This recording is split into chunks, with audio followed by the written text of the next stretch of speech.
Hey everyone, before we get into this video, I wanted to just quickly notify you that there might be items in the footage that I'm using that will be spoilers for some of you.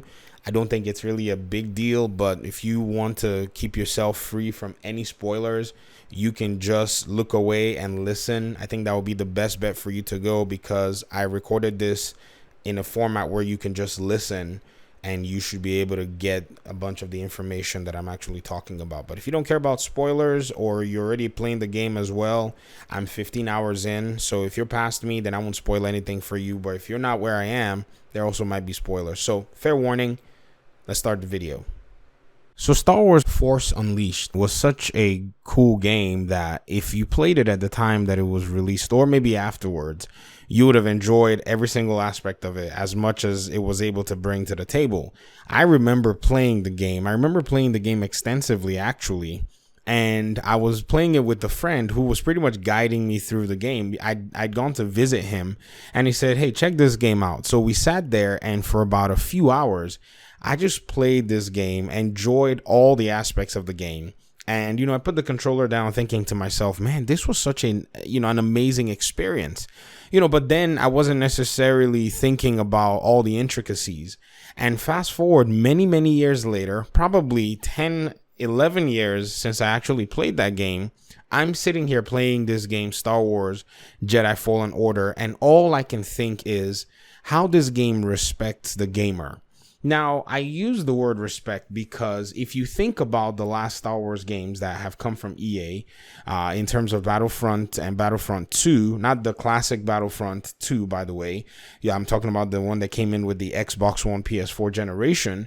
If you take a look at these games, and if you even look at the way they actually tried to ensure that these games were monetary vehicles or vehicles that earn them only just money and not necessarily provide too much for the player, you will understand that the difference between both of them show that one was designed just to gouge the pockets of players while the other one has been designed to actually entertain its own players. And the difference between both of them is that one of them was created even after the publishing company, had said that in its past press releases on why it had canceled other Star Wars single player games, it had said that it'd been doing research and a lot of players did not seem to show interest in single player games, that many players wanted a game that they can come back to and, continue to enjoy. And in the past, I've actually hammered on EA for that statement being absolutely false. But if you look at things, from a wider perspective, you're going to see that that statement does have some truth to it. And I think what they did there was they played a tactful game of saying a truth in a half sense, which makes it a lie anyways. But what it is this. There are different groups of players. Some of them enjoy multiplayer games and games that they can come back to. And some enjoy single player games that they beat once. And in fact, if they love it, they can go back and beat the story again. And then you have gamers who actually enjoy both. I happen to be in a category where I do enjoy a game that I can come back to frequently, doing activities, maybe whatever it may be, and play it. In some cases, PvP games, I play Mortal Kombat. In the PvE side, I play The Division 2, where I can go back and farm loot and make my character stronger, play new content if it's added, and the game, if it's being supported by the developers, I'm happy to engage in it. But then in some instances, I enjoy buying games that have a story that is just straight up story driven and it will come to a conclusion and I'll be able to achieve beating every single boss within the game. I enjoy that as well.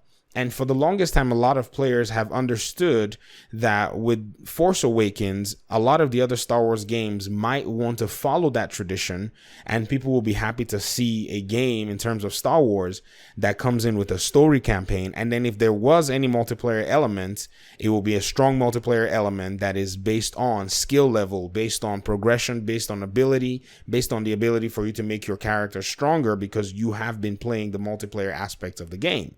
But then when Battlefront 2 was going to release in 2017, it seemed like EA, all they wanted to do was just go straight for the monetization, and they missed out on everything that actually allows for the game to be what it is. The game should have been a thing that if you were going to try to get money from players through monetization or whatever, you had to make sure that you had earned the rights to do so by giving the players a solid experience and then making it a fair system.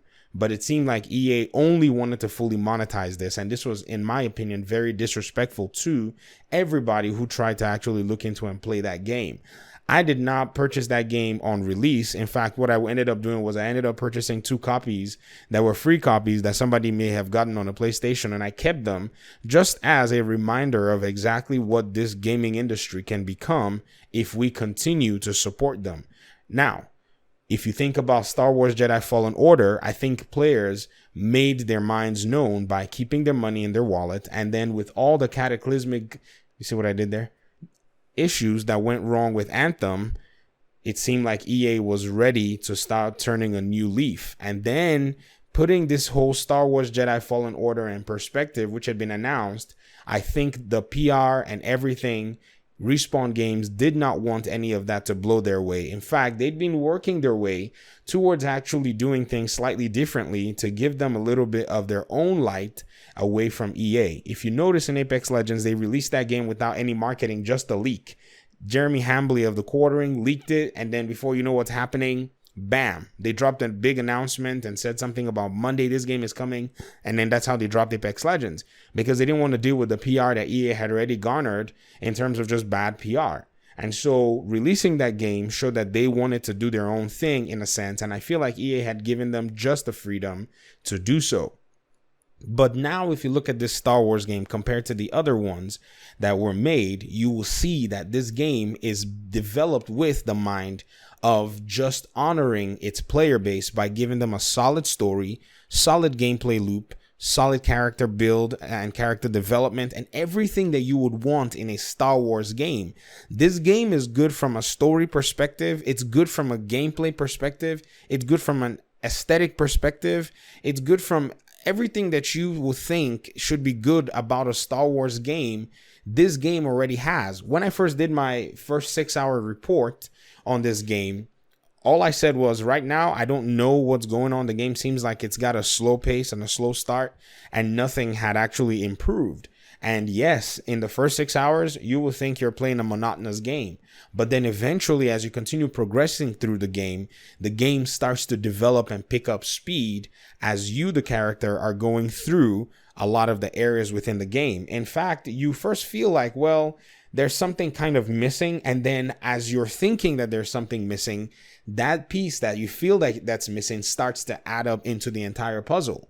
And this makes the game even much better than it actually you would have perceived it to be. And you have to actually play it yourself for you to be able to discover what I'm talking about. Because yes, there is a skill tree in this game. This game has some RPG-esque elements. Yes, people say it's like Dark Souls, but this game is a different layer on top of what the Dark Souls and the Bloodborne premise might bring in terms of those kinds of games. I think this game is actually better for those who enjoy story aspects of the game and then maybe a little bit of a challenge, because even though you have your skill tree, you know, you're fighting off enemies, getting XP and doing that, they have tied the story element. In fact, not even just tied it, they have bonded the story element to your development or your rediscovery of yourself as a Jedi.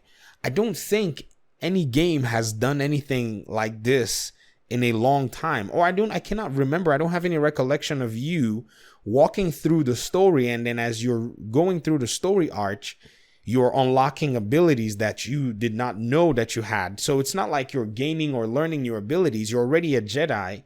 You're just in a weird place, and somehow you're on a journey to discover yourself as well as discovering what the whole conundrum and the entire plot has in store for you. This is a multi-dimensional game. I don't know what to say here. I mean, I don't know how the reviews have actually reviewed this. I didn't even bother waiting for the reviews. I just wanted to see what Respawn had to do or had to say about themselves as a studio. And my goodness, have they said a lot and a lot of good things with this game. I mean, at 15 hours, I'm saying this to you because I now see much more than I did in the first few hours. And that's one of the reasons I make those videos, to kind of give my input in the beginning and then give my input. And I feel like I'm somewhere in the middle of the game, which is pretty cool to me. And then I'm probably going to give more input, maybe 3/4 of the way through. And then in the end, I'll give some input. And that way I don't need to worry about doing a review, because a review at this point, you don't need a review. Do you like single player games? Do you like good story games? Do you like good game mechanics? Do you like good graphics? Do you like quality? Do you like good storytelling? Do you like a good plot? Do you like these things that make a video game fun? Well, if that's you, go out there and pick up a copy of this game. Or maybe you might be waiting for Thanksgiving or the holiday season, Christmas, whatever it is you might want to, wait on, or maybe you want to spend your money, or maybe you want to wait for a sale. Either way, you're still going to get your money's worth. The person who paid $60 for this game, and I feel like the person that's going to pay maybe $15 for it 3 years down the road or whatever, they are both going to have a blast. The only difference between both of them is one person played it, a year or 2 years earlier than the other person. It is that kind of game, and I cannot mention it enough. I think Respawn is at the core of EA's development and EA's PR right now. Sure, the EA studio that's developing FIFA might be bringing in the golden goose, might be the golden goose producer in terms of FIFA. But when it comes to public relations and reaching the larger gaming community outside of the sports community, I think Respawn has actually done a marvelous job. Respawn Studios continue to do things like this. Do not fall into the trap of monetizing fully paid games. Apex Legends has a free-to-play policy, a free-to-play system. Monetization does fit that system, in my opinion. In terms of the Star Wars game, it is a respectful premise to give your community, who pays you the full price, a solid game from start to finish. Right now, I'm in the middle. When I get to the end, I'll see what Respawn has to say for themselves in terms of story writing and all the other stuff. Yes, I have watched the end credits, but I've not watched the progression of the story that leads me there, which is what I've still kept for myself as some kind of a suspense, package, or whatever you may want to call it. But anyways, this is just my own indication, my own 15-hour based impressions of Star Wars Jedi Fallen Order. I want to hear what you guys think in the comment section. Please respond to this. Let me know how you guys are perceiving the game. I know some of you have said this is an EA game. I cannot justify buying it. That is your prerogative, but trust me, if you've played Uncharted, Tomb Raider, if you've played any adventure game, or if you played The Force Awakens from back in the day, you will enjoy this game. I don't know how much more I can say it. Don't say I didn't tell you. Now, if the game is not for you and you buy the game and you're like, oh no, it's not for me, sure, let me hear it in the comment section. But for the most part, I don't think you're going to be off in any way you go. So that's all I have for today. Thank you very much for your time and audience. I appreciate you guys so much, and I'll see you in the next video.